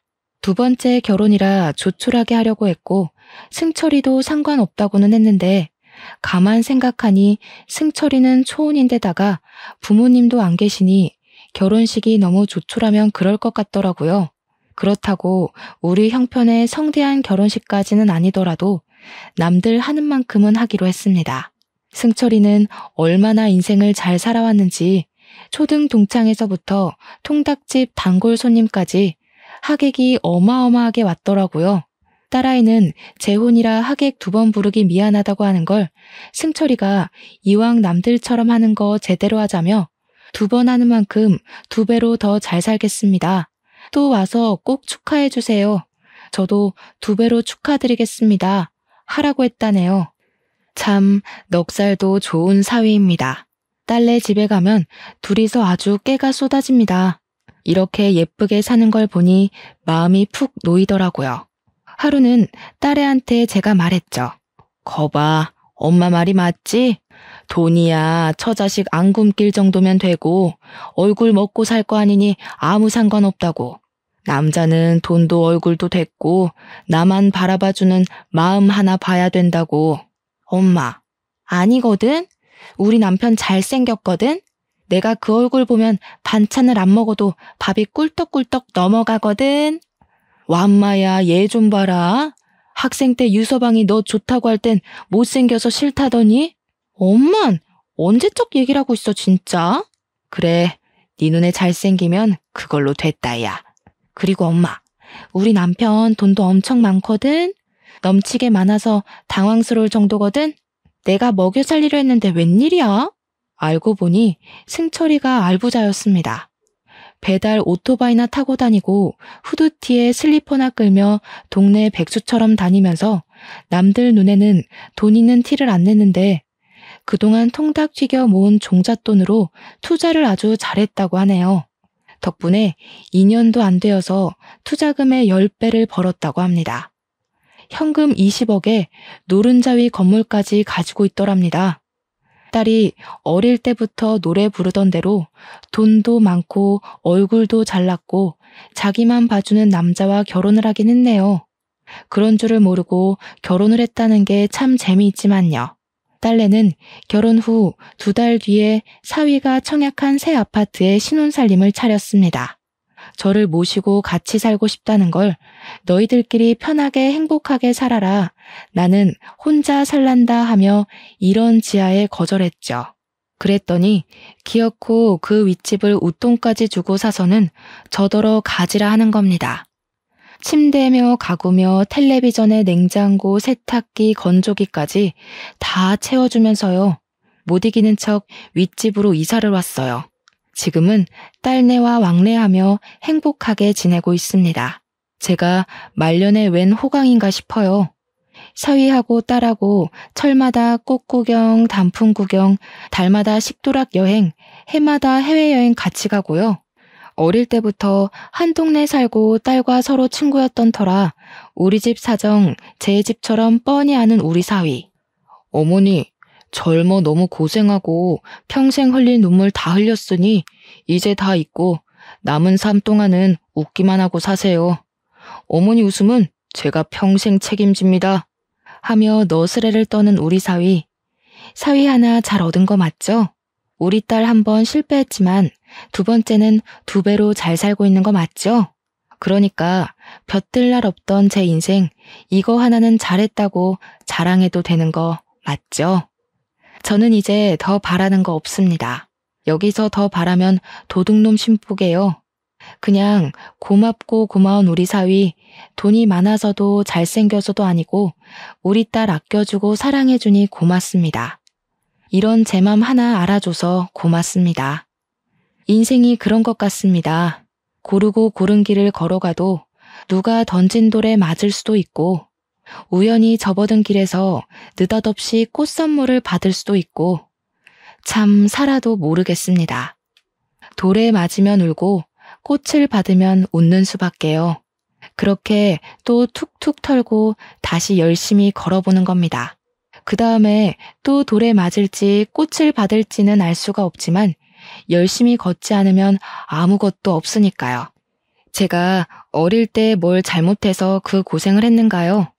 나이 들어 제가 뭘 잘해서 팔자가 편안해졌는가요? 아니거든요. 그러니까 여러분도 일이 잘 안 풀린다고 자책도 하지 말고 잘 나간다고 콧대 높이지도 말고 그냥 이번에는 운이 그러려니 하면서 열심히 한번 살아봐요.